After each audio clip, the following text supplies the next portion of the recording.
Hello, people. How are you guys doing today? We are here on the show once again. I am the uncle that you never want to miss, Uncle C, and I'm here with Tosin Olorinleke. How you guys doing? Hope you've had a splendid day and a splendid week so far. I have personally, and I hope you have as well. You seem to have so much energy on this episode. I'm What's trying happening? to match your energy, basically. So I was actually thinking about it. I was like, is it every week I'll come and be saying, hey, I don't have energy? So I thought, let me try something new. Let me try something different. Let me try to match your energy level. I haven't matched it yet, but one step at a time. It's okay. So it's I'm okay. trying. I'll get there one day. It's just like how some people believe Ronaldo can never be as good as Messi. That's a lie. Don't say that again. Don't annoy me. We will suspend our topic for today and argue about Ronaldo and Messi, please. But come on, they brought out the scores for over 10 years and Messi was topping the chart. So what other metric do you need to measure that? Uncle C, Yeah? I will not get into this argument with you today. I refuse to. Just leave the greatest of all time alone on his own. He didn't disturb you. So you two, just leave him. All right. So not to get distracted, people, we are very grateful for all of the feedback, for all of you who listened to the last episodes. You guys had come back with great comments, and we actually saw that there's a huge opportunity here to try and deepen the conversation on this topic of narcissism. So Tosin was kind enough to actually drop an outline, and we are starting this topic with a brief introduction to what narcissism is, and depending on the response from you guys, we could go in more deeper because we have realized that it's something that actually is quite pervasive in our life. Don't you agree? Yes, it is. We look all around us. Most times we want to think it's something that happens just within our romantic relationships, but that's far from true. We have it in our romantic relationships, we have it in our platonic friendships, we have it even at work.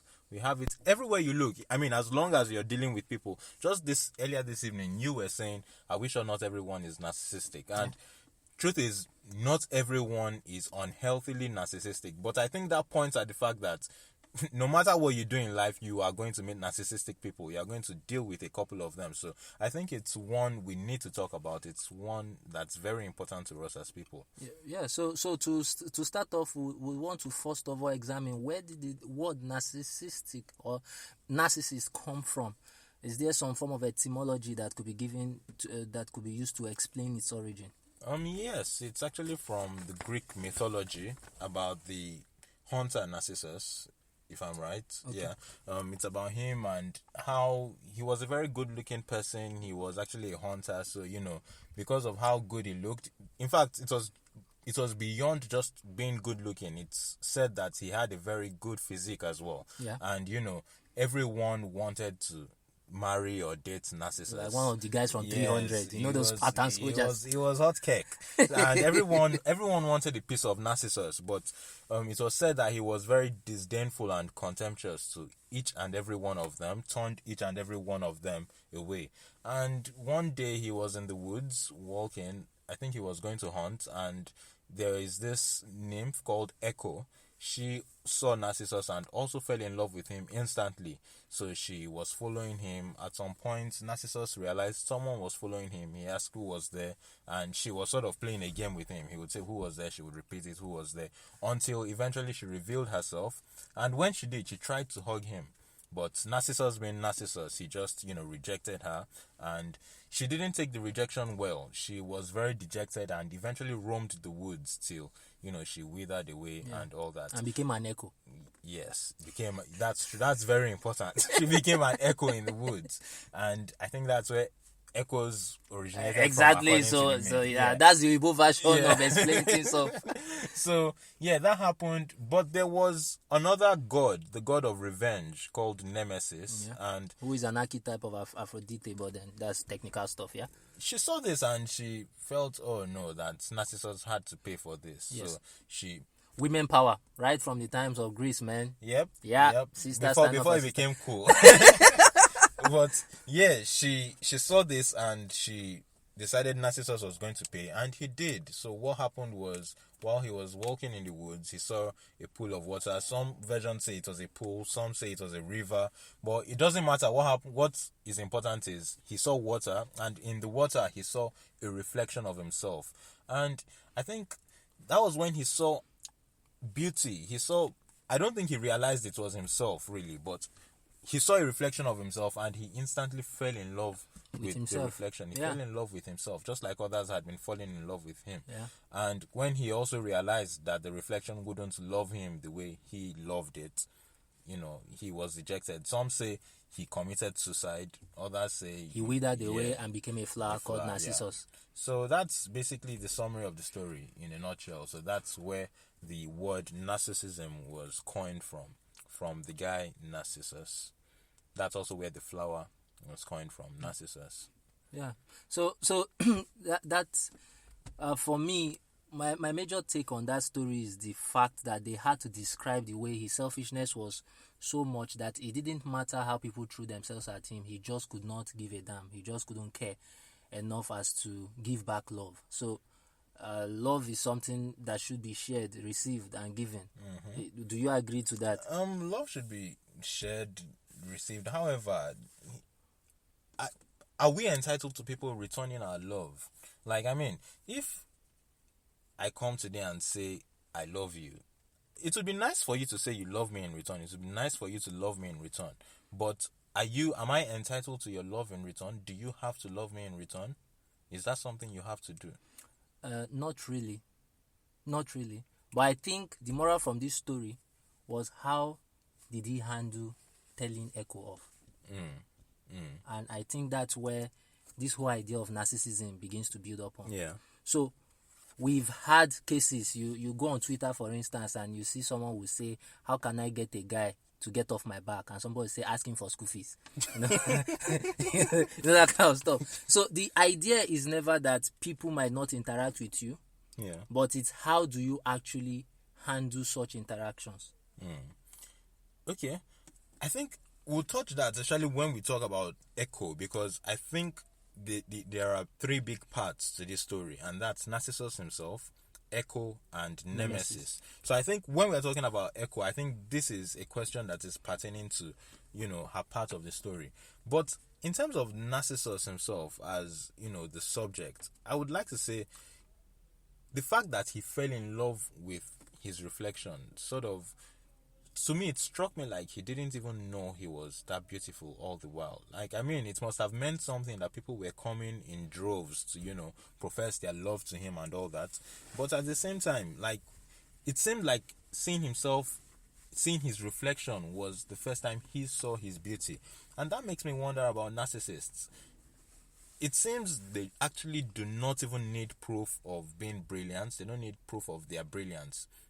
Even no matter how bad or terrible they might be in any aspect, they just already have an overbloated sense of self.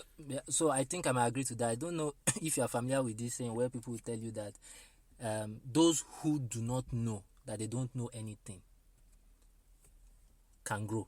Yeah. But there are those who know that they don't know anything. Then there are those who do not know that they do not know anything and still move about like they know something. And these are people that we've met. In fact, we have been such persons at a time or the other. I remember one time when my wife and I, many times we've had some arguments, and I'll just put up a confident front and be like, look, this thing was it happened like that, and we prove it. Otherwise later she'll be like, hey, see you people. Yeah. That's how you confuse everybody. So I think, yes, it's actually possible that he never knew how beautiful he was, but he was just confident in the fact that there must be something about me, till he eventually encountered himself in that reflection.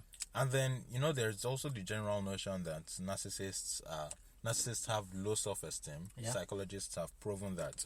Yeah. And you would wonder why, because, or should I say, the fact that they have low self-esteem would make you think that, okay, there isn't really any substance to them, that, they are subpar. But if we take a look at the story of Narcissus, we find out that's not the case, because indeed he was beautiful. There was a reason to be boastful. We do have narcissists who you might want to describe as, what does he have self? He's just making noise, he's just pretending. But in the case of Narcissus, that wasn't the case. Like, he actually was a very beautiful person. So I'm wondering here, a narcissist who does not have but behaves like he does, like he is more than what he is it different from the kind that, actually has, and is just boastful of what so he has. I think you've brought a balance. A very good resource for this Narcissus research for me was the Red Table Talk, the episode titled "The Narcissist Epidemic," and the professor there was actually hinting to this fact that we have been made to falsely believe that all narcissists suffer from cases of low self-esteem, which is not actually the case. And she actually started explaining that there are different forms of narcissism. So besides the more obvious ones like the overt narcissist and the covert narcissist, which basically means one is loud and obnoxious and the other one is more silent, we also have narcissists that are called noble narcissists, the melancholic narcissists. So there are various degrees to this particular stuff. But I think the idea that stems out of all of this is lies or belies your interaction with the world around you.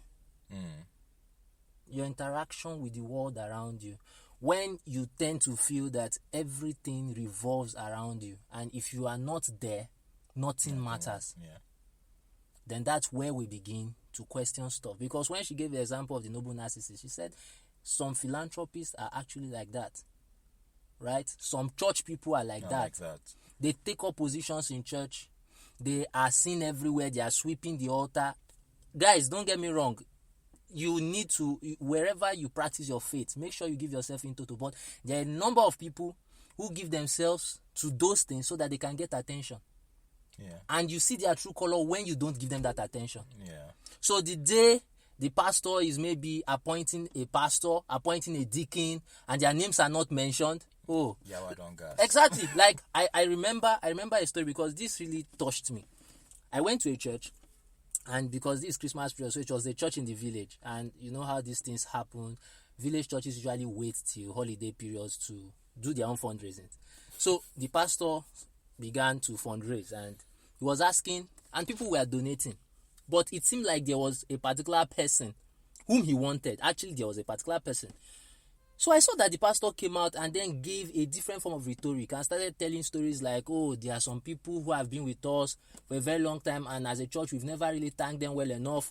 We would like to thank this woman for all her support. And that's how this particular woman, for the sake of this discussion, let's call her Blessing. Blessing then catwalks to the front. And after all the praises have been shouted on her, she was now like, okay, for this, I'm going to donate the sum of 20,000. I was pissed. I left that church asking my dad that what exactly happened there? What exactly happened there? And my father simply explained it that, well, you need to understand the human beings you work with. So some persons might require a gentle touch and some tougher. But right there, what we have seen was a lady who needed attention. She could have as well dropped the money when every other person was dropping. She could have as well written it on a piece of paper or put it in an envelope. But no. She had to be called out. She had to be called out. I see. Interesting. So maybe we should move on to Echo because of time. So a part of the story that struck me as regards Echo was, when I read the story, it said she spotted him and immediately fell for him. And that made me wonder, in a way, does this speak to the superficiality of the victims of narcissists usually? Do you think they not allow themselves, because I don't think anyone would consciously allow themselves to be a victim, but do you think they eventually fall victim because they don't do their homework properly, because they just see something glittering on the outside and they're attracted to it immediately? They don't give two thoughts to it. I think that's exactly what happens.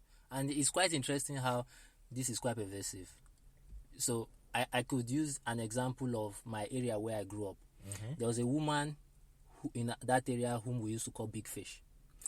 Big Fish was a church hopper, right?